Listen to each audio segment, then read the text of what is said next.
It is given that two helium-filled balloons are floating next to each other at the ends of string tied to the table.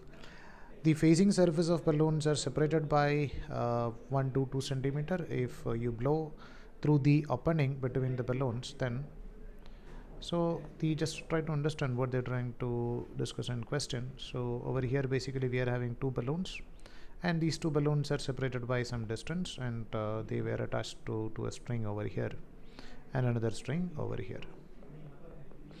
Now what we are doing is we are just blowing some air which is in between the space between these two balloons.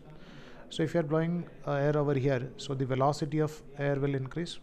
We know that as the velocity of air increases, then there is a decrease in pressure. So according to the Bernoulli's theorem, we know that the value of pressure plus the value of half into rho into v square plus rho into g into h is equal to a constant.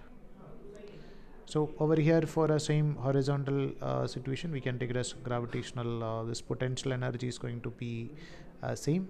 So as we are increasing the value of velocity, the value of pressure will decrease. So pressure between the this balloon is going to decrease. So over here the pressure is more as compared to pressure in between the balloons. So due to this atmospheric pressure, which is more than that of pressure between the balloons, this balloon will move towards each other. So they move towards each other.